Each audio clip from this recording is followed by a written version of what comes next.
What is going on, everybody? Welcome into the Phaithful Phanatics show on this miserable, ugly, disgusting Tuesday. The Eagles fall in Jerry World 24-21 to the Dallas Cowboys after having a 21-0 point lead in the first quarter.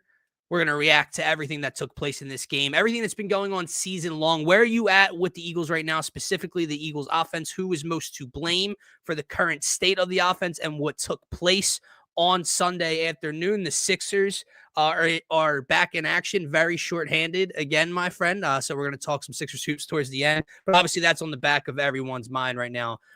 Yes, you all see what I'm wearing, so feel free to comment and poke fun at it. I did indeed lose a wager.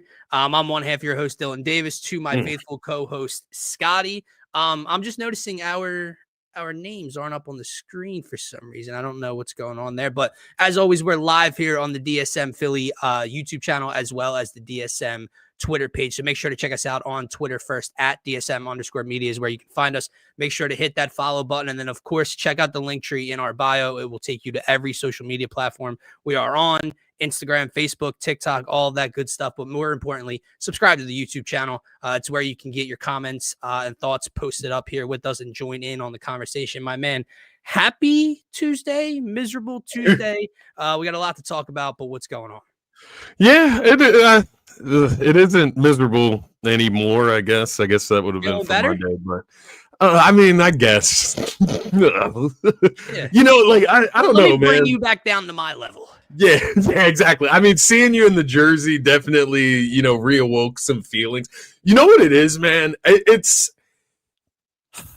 let me get out in front by saying this. I just don't take the Cowboys seriously, man. So, like, I get it. Like, we lost, and, it was disgusting the way it played out. Do not get me wrong. But, like, I come out of this game, and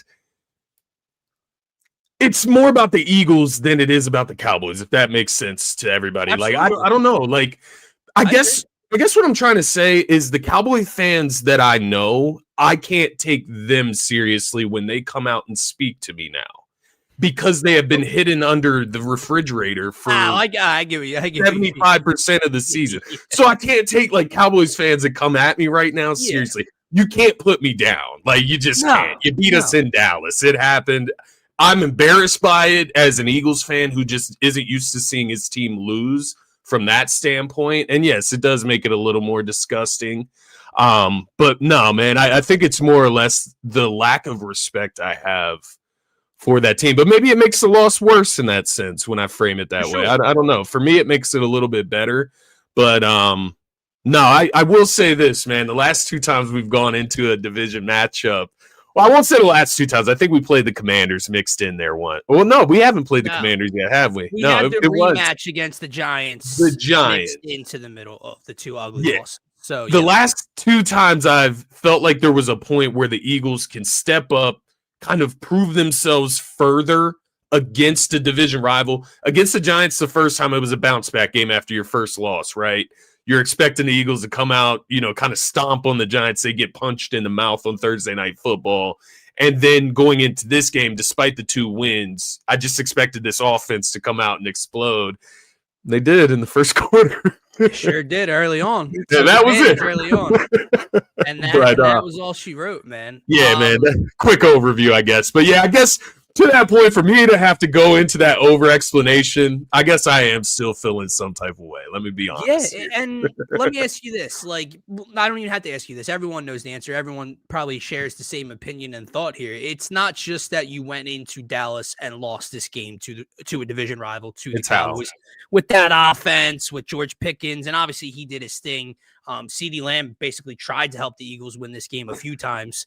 But it was the fashion in which you lost this game, right? And how you just allowed Dallas to stick around, to hang around. And, man, they tried to gift wrap this win for you. I mean, it's Thanksgiving week, man. They tried to do us they tried to give us an early Christmas present, because I mean, just go down the list of it to start it off. And yeah, maybe the finger hits the ball and they didn't challenge or whatever, but very early on in the game, they roughed the punter, they extended drive, we go down, we get points. The very first drive, for whatever reason, on their own side of the 50-yard line, not a 4th and 1, not a 4th and half a yard, a 4th and 3, borderline 4th and 4. They decide to snap the ball and go for it. Eagles get the ball to start the game on their side of the 50. You have the Dak interception in the end zone by Reed. Cavante Turpin is lined up in the backfield, taking a handoff. He trips over his own 2 feet, falls into his own offensive lineman, and fumbles the ball off of his leg. Brandon Aubrey misses only his 2nd field goal of the entire season. Which was pretty manageable, if I remember correctly. Well, there was no 60-plus yard attempt for Brandon Aubrey there. CeeDee Lamb, like we mentioned, after one of the Eagles fumbles, 21-21, they go for it on 4th and goal with like 2.5 minutes left, 3 minutes left, instead of just taking the lead. They tried to do everything in their power to give the Eagles another win. And the Eagles said, no. It's the holiday season. Let me give you a Christmas present, because the Eagles did just as much to F this up as the Cowboys did in this game. And I'm sure we're going to get into the CVS receipt of things that went wrong. But we all know the obvious ones, right? When you have Saquon Barkley, after driving down into Dallas territory in a tie game, Fred Johnson, illegal hand to the face. The very next play, Saquon Barkley fumbles the football, gives Dallas life. The possession after that, Xavier Gibson fielding a punt inside of our own 2-yard line. That's problem number 1. Catching the ball in that spot was problem number 1. Forget the fumble. Forget you getting your ribs cracked on a hit. If you are a punt returner and that ball is kicked inside your 3 or 5 yard line, you get the hell out of the way. Maybe it takes a Dallas bounce and they pin you inside the 1 or 2. Maybe. But more likely than not, Scotty, that ball is going to bounce into the end zone. He receives it and takes it out, gets absolutely wrecked. All the penalties. What do we have? 14, 15, 16 penalties 14, in this game. There was 16 called, 14 accepted. And that's the problem, right? You blow a 21-0 lead to that team. The offense goes missing after the first quarter, which we're going to talk at length about, I'm sure. Can I tell you the thing? Can I tell you the point in the game that where I just got knew it really was coming? bad? Yeah, it was when Zach Bond dropped that INT. They follow it up with the 50-yard throw to CD where he's pushing off on Coupe de Jean for that pass interference 50-yard catch, right?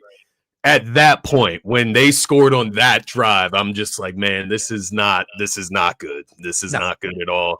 Because Zach Bond had the ability right there. If he catches that gift, to your point, from Dak, the game's over right there. You'd probably go down and score again. But once again, it just added to your receipt list that you've already named of mistakes. But that was the one that kind of shook me, if I'm being honest. Absolutely, because I think the theme here, man, is not only was it an ugly, embarrassing defeat, the way you blew a 21-point lead, but also 97, 98% of what we're going to talk about today was self-inflicted.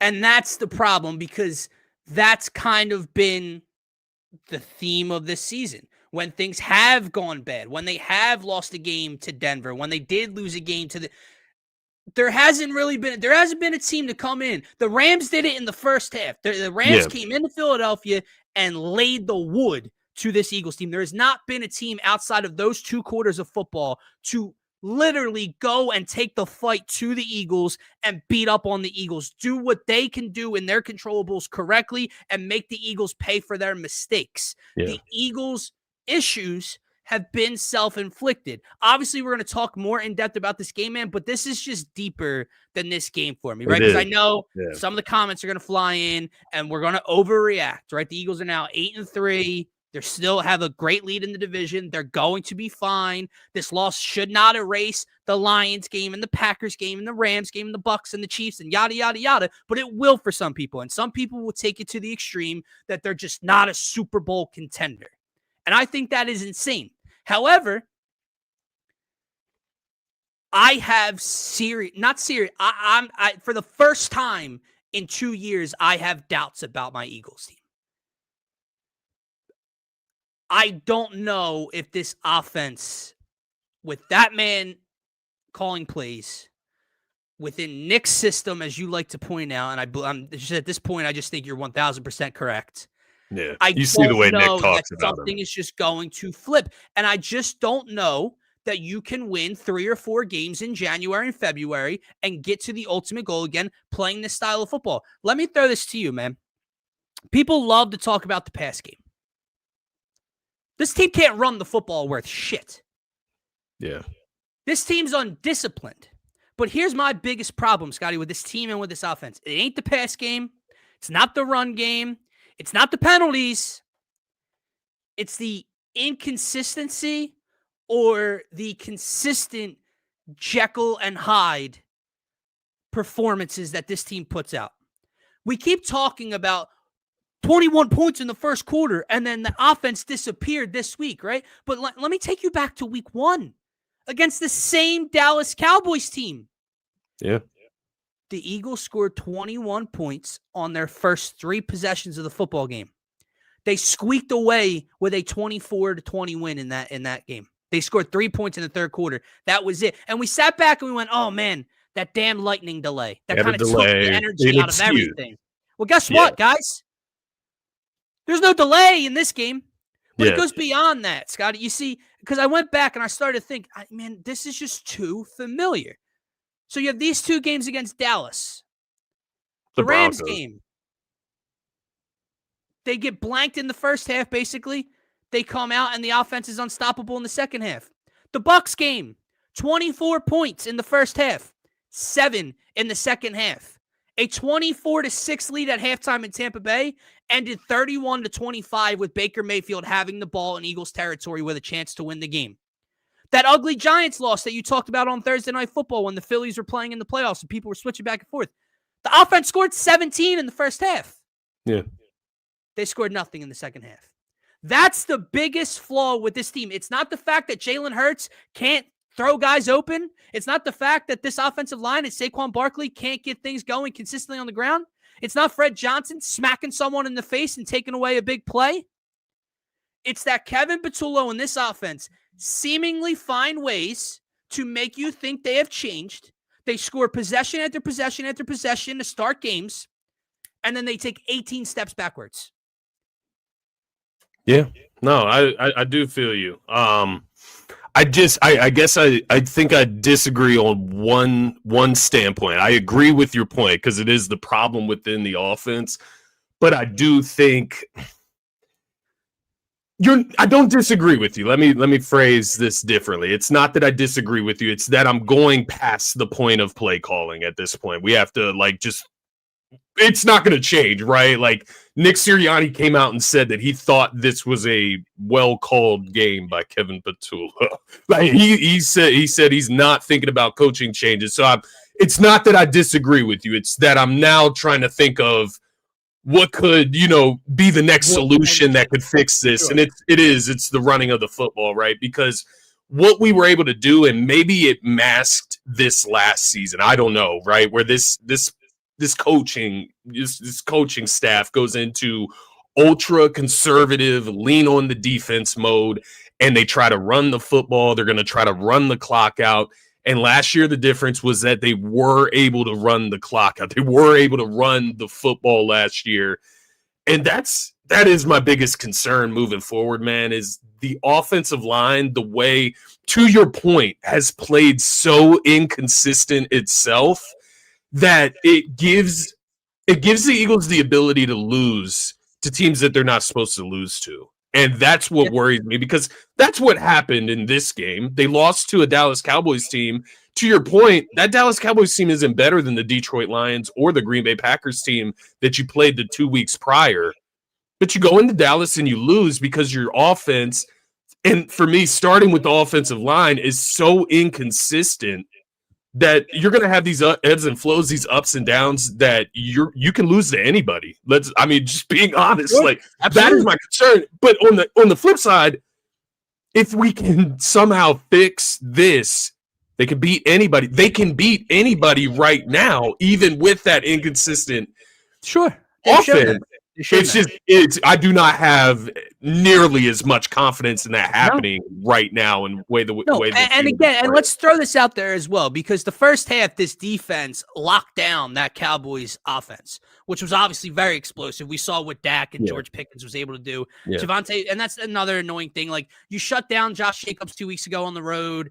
I know Jahmyr Gibbs had the two big, catch and runs, but on the ground, you shut down Montgomery and Gibbs last week. And now in the second half of this game, and don't get me wrong, Javonte Williams has been good for Dallas this year, and he's opened up something else in this offense that they've been lacking for a couple of seasons. But Javonte Williams, every carry is 4 yards, 6 yards, 5 yards, 6 yards. That was getting very incredibly frustrating. But Reed Blankenship goes down, Makuba goes down, and then next thing you know, what am I looking at? I'm looking at Michael Carter running in to another corner and leaking George Pickens for a wide open slant. I'm watching Sidney Brown have to play and constantly be trailing and trying to tackle guys in the open field. He broke Makuba's ankle with his tackle on George Pickens. Yeah. Sidney Brown broke Andrew Makuba's ankle. Very intelligent. Very intelligent. Oh God. So don't get me wrong. There were things on the defensive side to go wrong in the second half.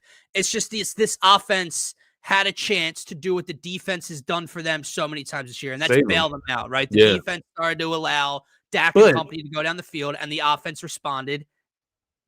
didn't respond, every time. Well, what I was going to say is the defense just responding that way? Is this happening to the defense because they're wore out, right? Yeah. We have maxed. And you are playing a hell of an offense out the last 2 weeks against the Lions and Packers. They go in against a high-powered unit in Dallas. And they look like they just wore out. Like, Reed Blankenship, what was he dealing with? Like tightness in a muscle, a cramp, whatever the case may be. But guys just started falling, right? Moro Ajomo, I think, left this game at a certain point. They're just on the field too much. And once again, man, because even when I don't know, at the beginning, that first drive specifically with A.J. Brown involved, we were getting it flowing. It was looking balanced. You had time of possession. You were able to maneuver, right? Even without, not necessarily running the football as good as you're used to, right? But when you're able to get A.J. Brown involved, it does open up the rest of the offense. But to your point, you go away from that throughout the rest of the fucking game. Like, I texted you during that game, man. Where the fuck has A.J. Brown been since the first quarter? I get what you were saying earlier, to the point of, like, you're moving past the play calling part because you have zero confidence that is going to adjust because of the things they say. You're not wrong. Yeah, exactly. You know how I feel about the way AJ has expressed himself publicly, airing out the team's dirty laundry. Yeah. And everything seemingly draws the attention towards Jalen Hurts, right? Like, there's problems between Jalen and AJ, etc. You know that I don't like the way AJ goes about it. I'm at the point where I need AJ to call out the fucking play calling, or Kevin Patullo or Nick Sirianni. Like, I don't know what it's going to take for Nick to get smacked across his fucking face to wake up.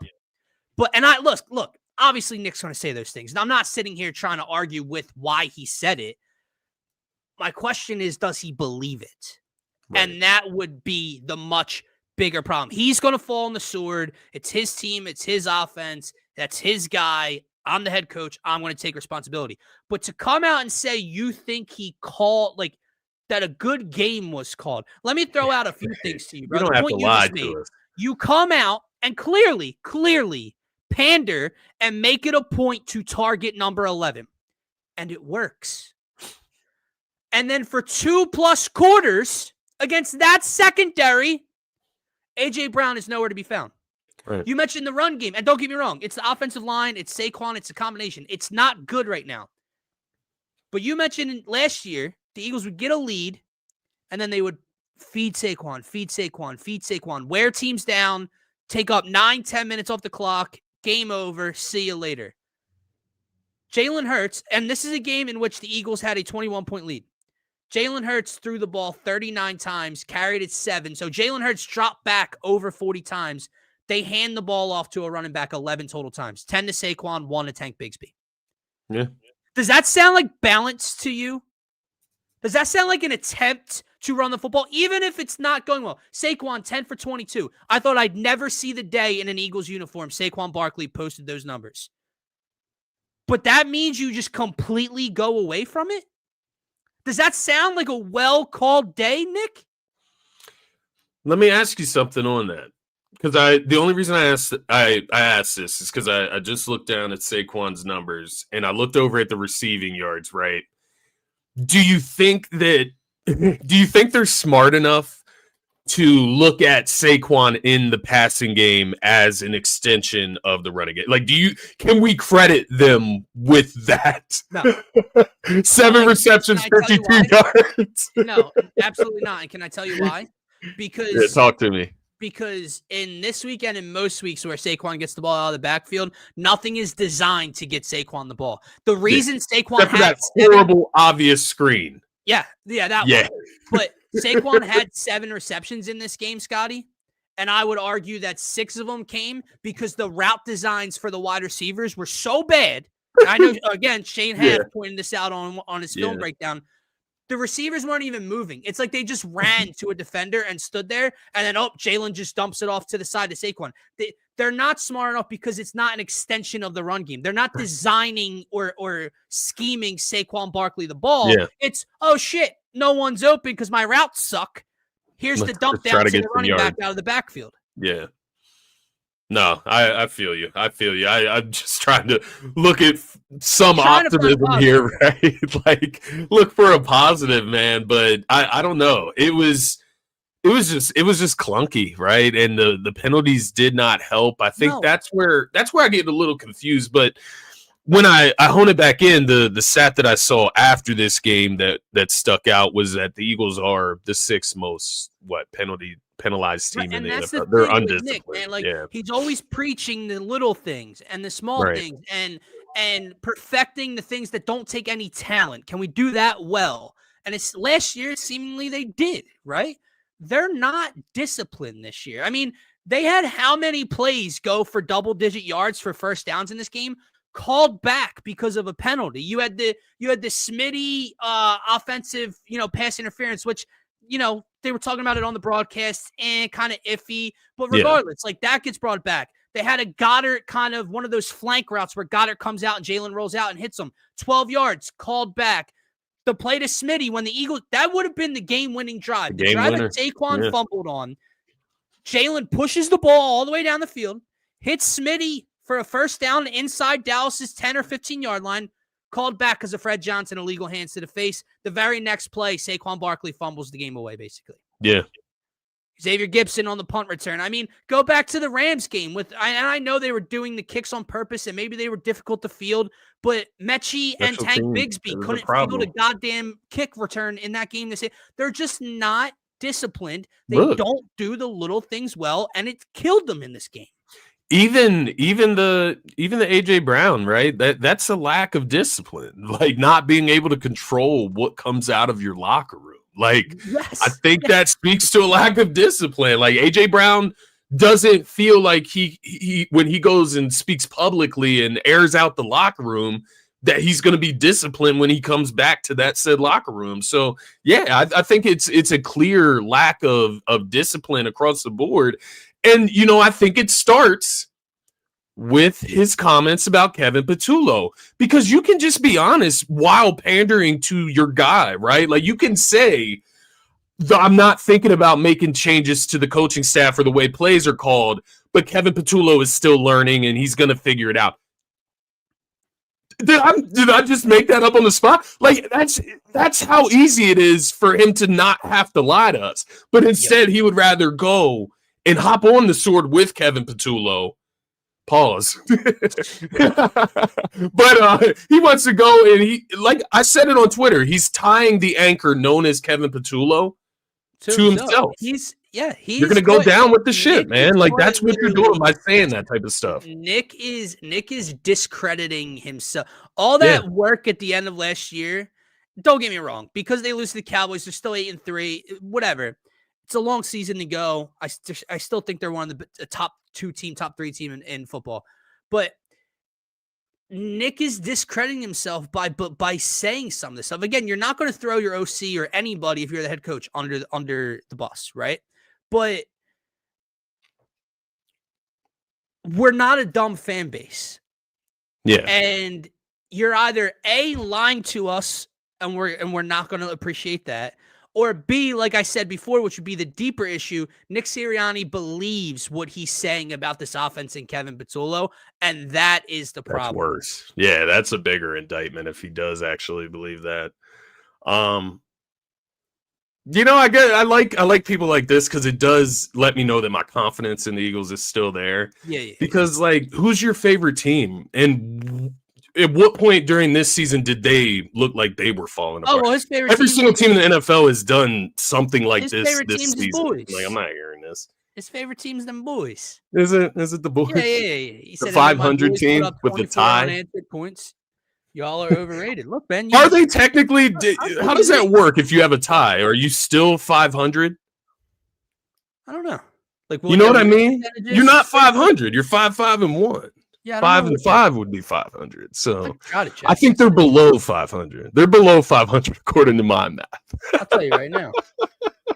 It's a 500 percentage it gives because of the draw. Yeah. It's interesting. Yeah, but what I looked it up today because I had to base on some Cowboys fans earlier today, and I went straight to DraftKings because the sports books don't lie. They don't lie. The sports books aren't biased. Like, we are biased. We're Eagles fans. We hate the Cowboys. Sports books don't lie. Cowboys minus 1,200 to not make the playoffs. Minus 1,200 to not make the playoffs. Plus 750 to make the postseason. So please just go sit down. So let's see. I'll address it. That's fine. Y'all look like you're falling apart at the worst time, and we are coming together. And yes, we're still 500 by NFL standards. We will beat the Chiefs and sweep the rest of the season. My man, listen. I commend your confidence. I'll give you that. The Dallas Cowboys will win out the rest of the way and make the postseason. You are correct. You are right. If we're not the best team, then what gave this person this confidence? Yeah. It's because you beat what you think is the best team, right? Like, that's where this is coming from. You don't have this big chest out like you're doing so well by beating the Raiders, right? It was by beating the defending Super Bowl champion. I needed some fun to come this way. I'm wearing a goddamn Cowboys jersey. I needed a comment like this to flow in just to have some fun with it. Because I love, like, the arrogance by the man-made odds. You got us. We blew a 21-point lead. You got us. It's a nice win for you guys. It's an ugly loss for us. You're going by film. My man, 2 weeks ago, you lost to Jacoby Brissett and the Arizona Cardinals at home, while we went into Lambeau and beat the Packers and then beat the Lions. So 1 week, the Cowboys get the better of us by 3 points. We're falling apart, and the Cowboys are going to go on to sweep the rest of the season. This is why no one, not just us, because we're a Philly podcast, no one will take your fan base seriously. Because you are, by far, 90% of you guys are the most delusional fucking people to kicked our ass. We were in Dallas. Y'all kicked our asses winning by 3. Come on, man. Let me ask you, man. I mean this. Because Xavier Gibson fumbling at the 3-yard line on a punt. I just want to know how old you are, and be honest. Because I don't want to start yelling at a 14-year-old because it's given adolescence. It's childish. It's given like early Cowboys fans where like you think you were a part of the Super Bowls in the 90s. Like, to sit here and suggest because you guys beat the Giants and we lost the game to the Giants, that equates to a better football team. That's where the childish comes from. But I appreciate it. I needed some. This somehow you have like turned my awful day out into like fun. 47. Yeah. You should be smarter than this then. Been a while, hasn't it? Should be smarter than this. All the pain you've been through in my lifetime. I'm only 27. You guys haven't been in the NFC Championship since I've been alive.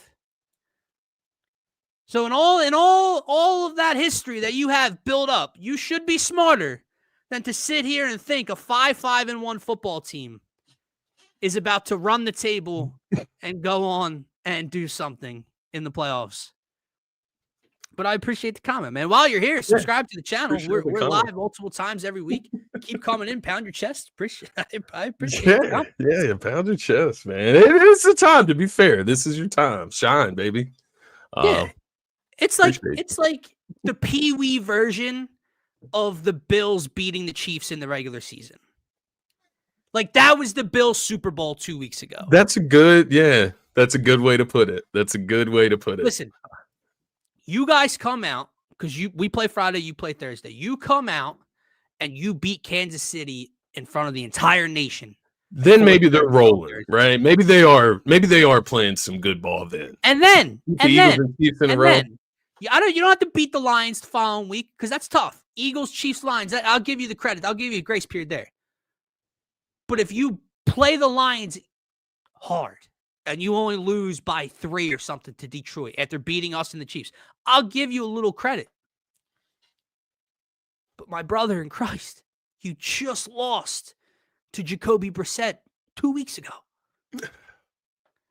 It's fine. We don't have to talk about. You're not making the playoffs this year, my guy. Like, the Cowboys aren't making the playoffs this year. That's where you're losing me. That's where you're losing me.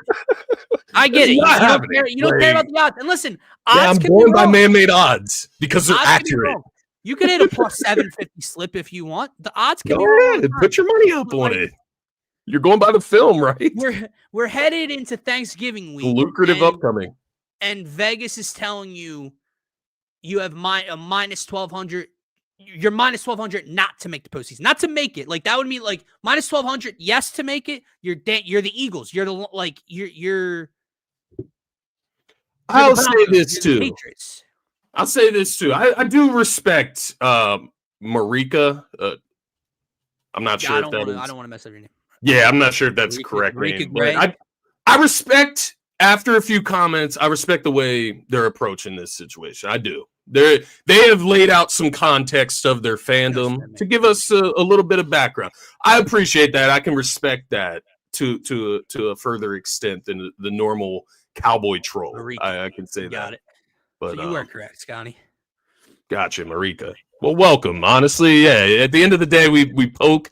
I don't think the Cowboys are going to make the playoffs. You see what I'm wearing right now? Transparent right now, but respect to the way you're presenting your fandom here, man. And yeah, it's your time.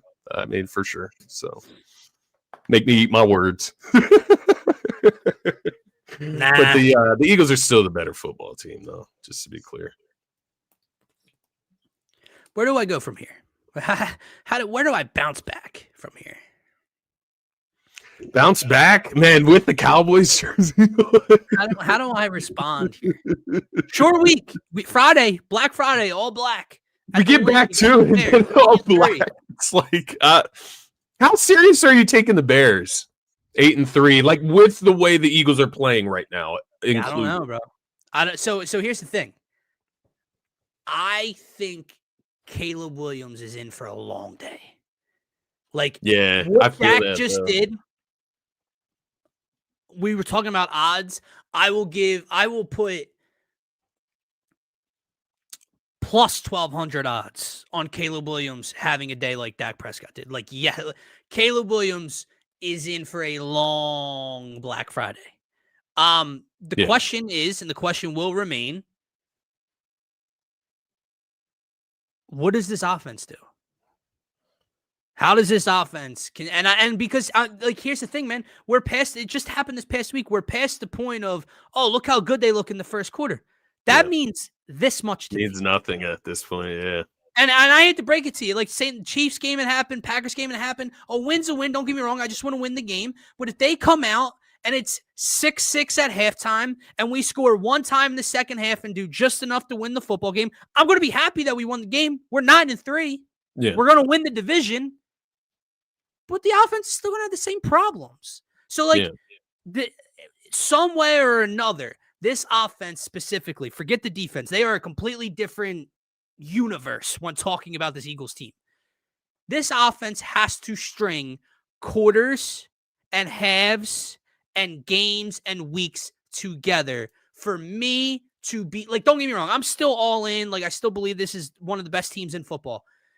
But for me to get back to that confidence where, okay, each and every week, I don't doubt anything this team does. That's going to take this offense turning it around. Yeah, no, it's a great point. And, that was kind of the question I was going to throw back to you. I think, obviously in a perfect world, we want to get the run game going, right? And we want to get Saquon going. But, like, do you see it? Do you see it happening this year? Like, do you see, like, right now, I can't even picture one of those Saquon 50-plus yard touchdown. Like, I can't even see it right now. Johnny, what's his biggest run of the season? Is it 18 yards? That's like off the top of my head, but let me. Has he broken one that we're forgetting about and he got chased out of bounds? Just like I can't recall, but like that's the problem. Last year we could put together a 4-minute montage of Saquon Barkley breakout runs. He has a 65-yarder mixed in there. What game did that happen? Let me just take a look here. 65. Against the Giants. Yeah. Second time. Or no, that was. Yeah, that was the second time. The second time he had 150 rushing yards. But to Marika's don't count. point, why are there no RPOs? How much of that is a factor in the run game and the system that like Jalen's legs just aren't a factor. Like Jalen is scrambling at times off of throws, but there is no put it in the belly, read the edge rusher, read the contain. There's no design. And then like again, like we talk about all the time, the 1 or 2 times they've ran it where it is a keeper, he high steps and then slides after a yard. And don't get me wrong, I don't want you taking unnecessary hits if you're my quarterback, but just crumple that play up and throw it the hell out completely if you're just going to slide when you see a defender. To this other question, I lost a bet to my stepfather. He's a Cowboys fan. I clearly am not. He was going to have to wear an Eagles jersey on Thanksgiving when his family comes over. And after the first quarter, I thought I was going to be picking out jerseys for him that night. And here I am. It was such a up and down game. Obviously, you're just so up at the beginning. But once again, man, I think I was texting you during the second quarter. There were some opportunities there where they could have extended the lead further. Then you get to the third quarter, you're getting the ball first. You can obviously extend the lead there. And, as it just transpired, I had this weird feeling in my gut. I told you, man, I cashed out. I had this weird feeling. Feeling. First of all, man. Obviously incredibly smart by you. And then when Dallas tied it, I couldn't believe that they were going to actually blow this game. I thought they would give us a little panic and then come out with a win. Like it's been, right? You still win, but you come out of it with like some overall negative feelings about the win. That's how it's kind of been. I live bet the money line and just bad. Let me see. I'm trying to find the drive. So this would be the drive that I was kind of talking about. This is when, don't get me wrong, when Dallas tied it, there was concern.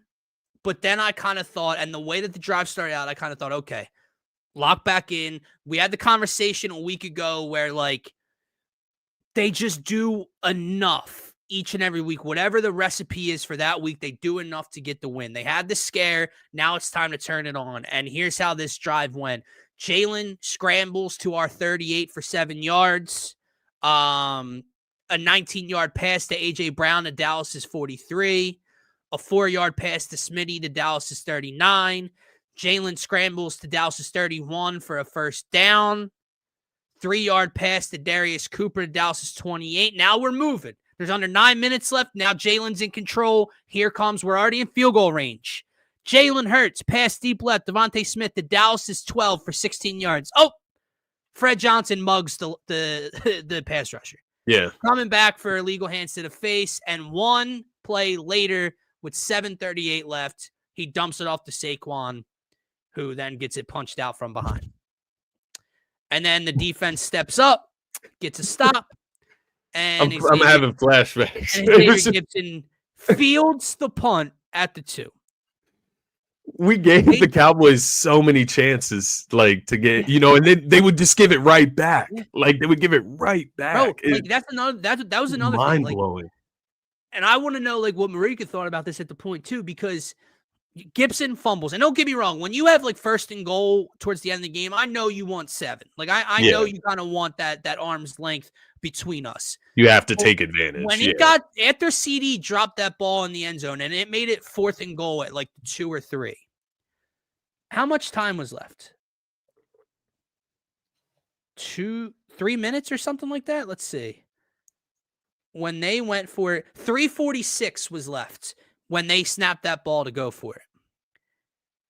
Why would you not take the field goal?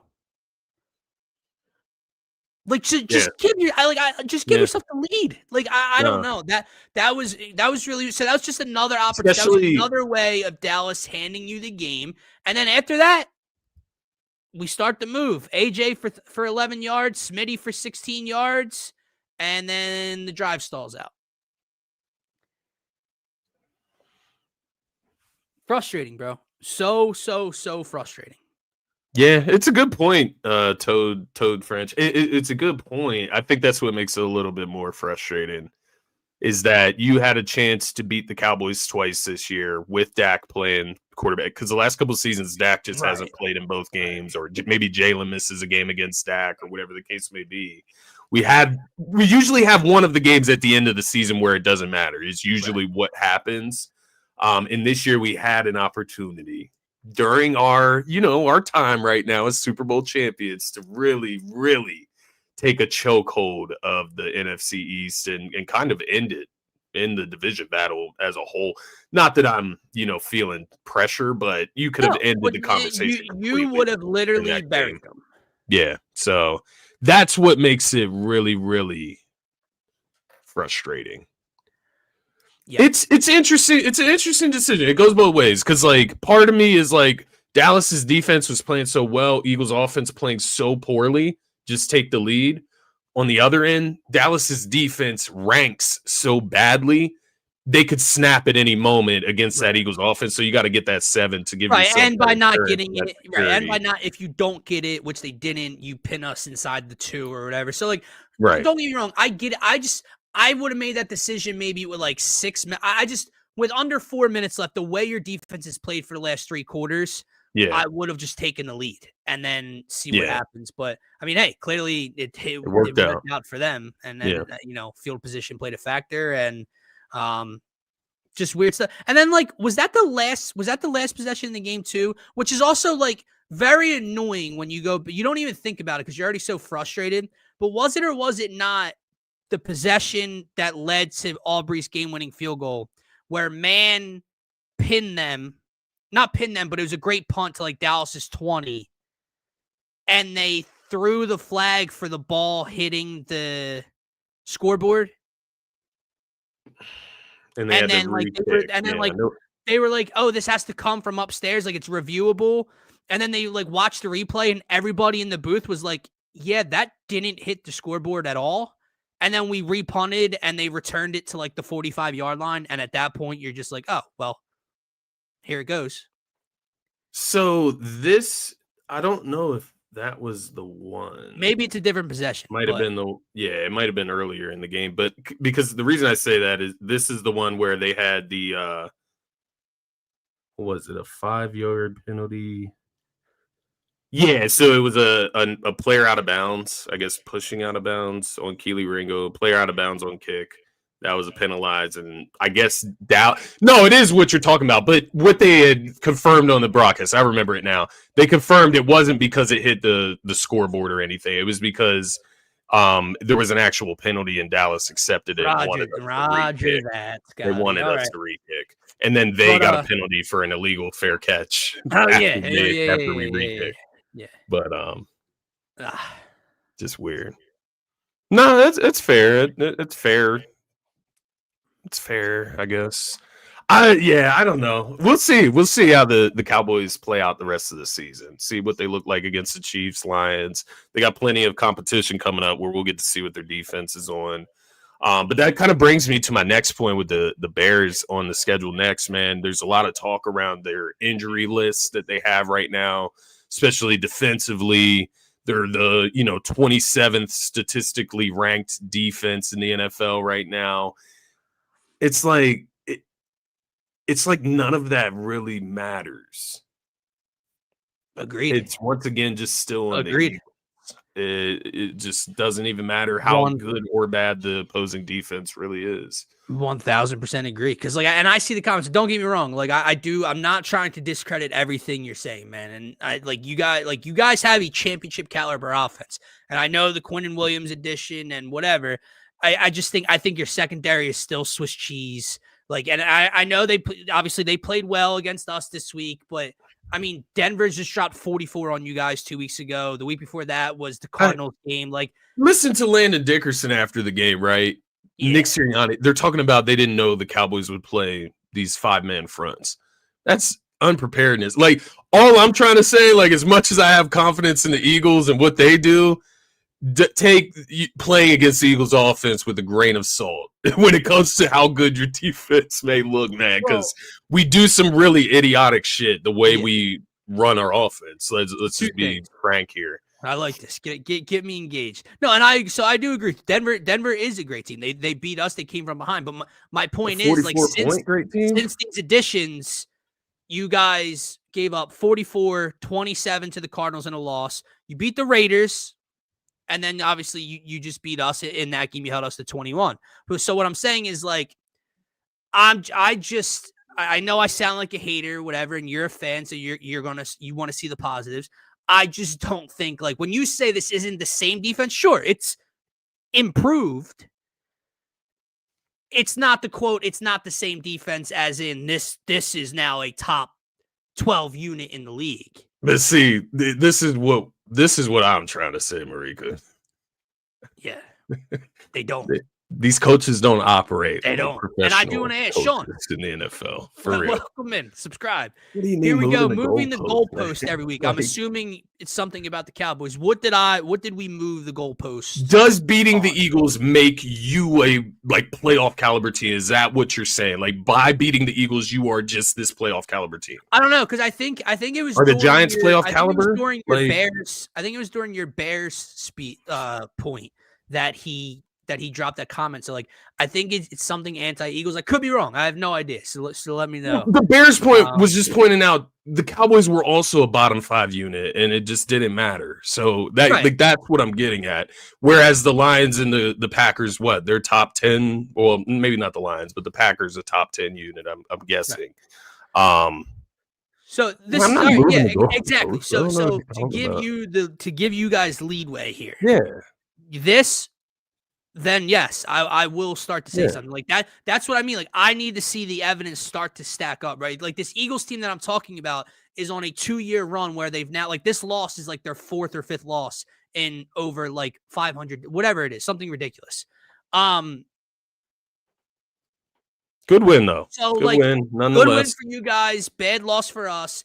Now, so my point is, week to week, if you come out on national television and get spanked by Patrick Mahomes, I'm not saying you're going to, but if you do, then all these, that's what I mean. All these points are just blah. They meant nothing. Okay, cool. Good win versus us. But now what do you do from it? So if you drop down to 5-6-1 next week, what does it matter? Right. Yeah. This isn't a Cowboys show. Meanwhile, it's a bad loss for us, but we have an opportunity to be 9-3. So it's there are, as I say, levels to it. We got stuff to figure out for sure. I think those are fair points. We definitely have stuff to figure out on our side, but I would say we're in a much better position to succeed. I'd say so. Let me ask you this, man. I gotta move on at some point. You got any Sixers talk for me right now? I got some Phillies for you. Reported today. I'll give you just a little bit. I just want to throw this out. I texted you this before the show. Obviously the injury report came out. Paul George out, Embiid out, VJ out, so on and so forth. Oubre. There was a starting lineup that's out. It just takes all the excitement away, man. It really does. Now Paul George's game time decision. It's not a back-to-back. So why is Paul George not playing, man? I don't like to see shit like that. Embiid's still out of the lineup. That brings me down a little bit. I think, obviously the Eagles losing to the Cowboys doesn't help my mood no, it just towards the Sixers. It definitely, that Eagles loss overshadowed the Sixers getting ran off the court against the Miami Heat at home on Sunday. But no, I don't have much, man. I just get healthy and so we can get excited and actually watch the team that we thought and not start to feel like it was last year. Which that's what tonight feels like. Tonight feels like last year where you're sending Maxey out there. He's got to be Superman. Grimes has to like elevate himself to a number 2 star on a team. And then McCain's going to have to come off the bench and drop 20 as well, right? Mind you, and not that it matters, but like you and I were laughing about it after the way that they played last year, or even the last 2 years since this NBA Cup thing, whenever it started, has been a thing. This is an NBA Cup game, of course, against the Magic. Right, so right. It's like we're going to throw out the G League players tonight and concede this game. And like, again, it does not matter, but you and I were laughing about it before the season. Like, man, I'd like to be a part of it. Like, it matter a little bit. And nope, I think we've already lost either on the only one or both of the Cup games we played so far this year. At least one of one, or we have lost both. Like I know we have not won. We lost one in Detroit. Was it in Detroit for one of those? One was games? in Detroit, and I think we lost to Boston the one time, which was a NBA Cup game. The one time we lost to Boston out of 3 games was the NBA Cup game. I do believe that. So yeah, I think we're 0-2 right now. On a fast pace to 0-3. Yep. Let's see. We're worrying about the wrong thing. That game we beat us over the way it looks to us. So are going to be. I don't know what that means. Yeah, I didn't. I think I know what. Like, are they? I think they're trying to say it's not. We're worrying about the wrong thing. We beat y'all. Like. We're worrying. We need to worry about like the way the Eagles are like looking as a whole. Is that what you're trying to say? Maybe. I don't know. Maybe that's what I want. Maybe. I want you to make sense. Yeah. Just the end. Like I get it. Like you beat us. I didn't get the end. The way. Yeah. You beat us, honestly. Yes. But yeah, like the Sixers, though, man. It's just like you said. It just deflates you. Yeah. Honestly, like can't take them serious, right? No, they've had a good start to the season, but like nights like this and the injuries, because you mentioned it, you know, with the in other words, worry about the Bears. Cowboys Eagles recap show. We're gonna talk about the Cowboys game, dude. The show is talk about the game. I mean, thank you for dropping in. Subscribe if you want, but if not, don't let the door hit you on the ass the way out. Like. Don't worry about what I'm doing over here. Appreciate the comments, though. Yeah, I guess. Right. But, like, it's just, like you mentioned, what did you text me earlier? The Paul George injury is now an ankle sprain. Is that what you texted me? Or he rolled his ankle or some shit? Yeah, it was a right ankle sprain. Just like, oh, sure. Is that what did he exit the game on Sunday afternoon? Like, is that what happened? I don't think so. I really don't know. So it's like, yeah, it makes it hard to trust them and believe in them because now, like the Embiid thing, like all of a sudden it came up a week and a half ago with it's his other name. What's really going on? Whatever.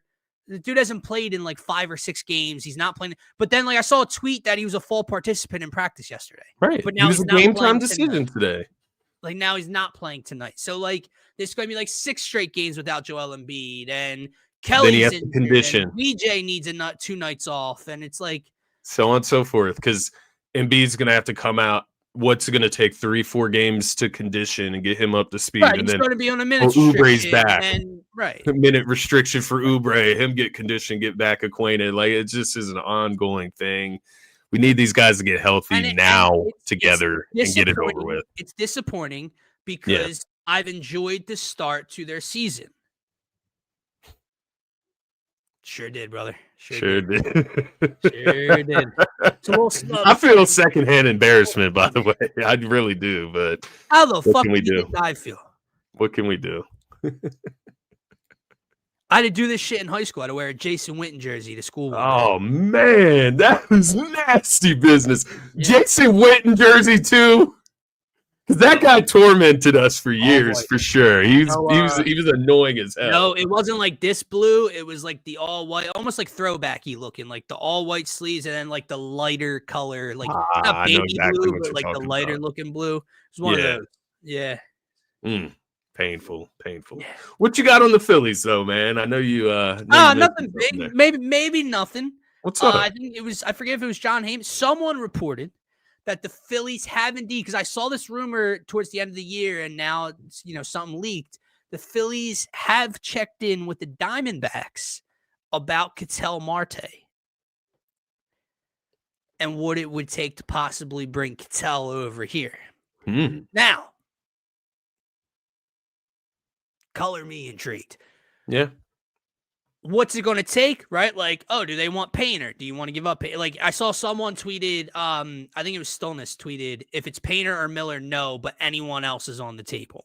And that kind of like, it makes it a little difficult because then like at that point, well, why would the Diamondbacks want some, like, you know what I mean? Why would the Diamondbacks want someone other? Yeah, they want, they're going to want Painter. You got to give to get. And it's like, I don't know. Like, don't get me wrong. I don't want to give up Painter.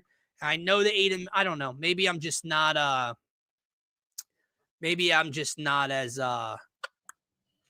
what's the word I'm looking for? Intelligent in this case. I don't know. Maybe I'm not in on the scene of minor league baseball and know what Aiden Miller is going to look like in 2, 3, 4 years. But like, who's Ketel? Who would he be replacing ultimately? Would it be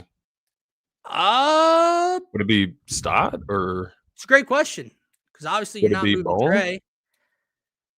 It would be Stott. Right, it would have to base. He plays second base. Stott's probably not the one you're prioritizing having to move on from. That would be Bona. I don't know. I'm assuming they would kind of maneuver the infield around a certain way. I don't know if Ketel has any third base experience at all. That would be no idea what the plan is. But Ketel Marte in this lineup would make my offseason feel a lot better. That's interesting, man. Could they? Yeah. I guess you wouldn't. No weight at all. You wouldn't shift Trey Turner around either. No, obviously. No. I don't even know if Trey Turner. I don't even know if Trey has a fucking no trade clause in his contract or not. He might. So Trey. Well, no, I didn't mean like move on. I just meant like maybe move him to a different position so you can fit Marte in. But well, I remember in the past, people. Do you remember like last year, people kept like hammering the table to transition Trey into center field? Yeah, I guess that's what was on my mind. I was thinking some different positioning, but could you move him out to the field, and then I guess Stott could play shortstop, and then Ketel Marte could play second base. Yeah, or vice versa. Maybe Ketel can play. I have no idea. Maybe he could play outfield. Yeah. What I'm going to assume is that Ketel Marte. They're active, though, is your point. Yeah, they're active. They're taking a big swing. Yeah. Before we get out of here, I don't know if you saw the trade over the weekend. And if he stays healthy, whatever, who knows? And I saw a Mets fan on TikTok like kind of mad. I guess he really liked Brandon Nimmo. I think Brandon Nimmo's the ultimate nerd. But the Mets traded Brandon Nimmo to the Rangers. Interesting. For Marcus Semien, who's interesting. That's a damn good bat in the middle of the top of that lineup. Like, that pissed me just straight up. Like, no prospects, no money, no nothing. Just like we're in the fucking 80s. Just player for player. You get a need, I get a need. And now, like, I know Nimmo's been a lifelong Met, and maybe people are upset from that standpoint. I think he's an absolute nerd. I think he's whatever. Semien obviously has to stay healthy, has had injury concerns in Texas, but like Marcus Semien, Juan Soto, that's what it is. Yeah. Francisco Lindor. If you bring back Peter Lott, like, what the fuck? It's gross. Let's just throw the Mets, Marcus Semien. It's gross. I don't know. Maybe I'm just a hater of Brandon Nimmo, and it's early. It's early. And whatever, but let it all play out. It's early. Assholes. I know, and that's the annoying thing, man. Is like, it's so hard for me to even like really be even like 2% invested in anything Phillies related. Because like it's so far off, there's so much time that has to pass, and there's so much damage control that has to take place from this year and the 3-year run that we're on in the postseason. So yeah, it's hard to be faithful when it comes to them right now. But just a whole other 162 games, along with an off season, right? Yeah, like, so let me ask you this to wrap up, kind of. How many do you think the Sixers lose by tonight? What was the line? The last I saw the line was like 4 points or something. Yeah, it may have moved with the. It's I believe it's 4.5 in Orlando's favor. I feel like I feel like Orlando's going to play us hard as fuck, and I feel like they're going to blow us out, man. I don't know. Maybe Maxey has some No, so Paolo is still out. He's out, but they've been, you know how Franz can do. It's annoying. It's annoying. But I don't know. I mean, what? If Bane plays bad, you never know. Get a Maxey 40-pointer. But that's the thing. That's what the Sixers are on right now. You're going to need Maxey to have 35 and 10 to like have a chance to win right now, and that's just not optimal. So, not putting my money on that. I would expect Orlando to win. It's in Philly though, right? Yeah. Does that matter? Does that matter? I'm going to say no. To an extent, it matters, but maybe. I don't know. Maybe they can surprise us. I don't know. I believe we are the NBC game tonight. Yeah, Peacock NBC. Yeah, great. So let's get embarrassed. So let's play the nationally televised NBA Cup game without everybody. Like this. Let's take. They do it on purpose. I don't get it, bro. Like honestly, hey, man. But here we are. Right. Let me go get this jersey off, I guess. Yeah, take that off, man. Let's get out of here. Yes, thanks everyone for watching. Semi-therapy session. Marika and Sean made me somehow feel better, even though hating on me a little bit. But if you guys aren't subscribed, please, we appreciate it. Hit the subscribe button on the YouTube channel. We're live multiple times throughout the week. We're live before every Eagles game for pregame live. Sixers sporadically throughout the year. We'll have some Sixers pregame shows and so on and so forth. So subscribe. Follow us on Twitter at DSM_media. And we will be talking to you guys over the week. Have a great rest of your week if you're not tuning in, and enjoy the holidays. Peace out, everybody. Yes, sir. Happy holidays, everybody.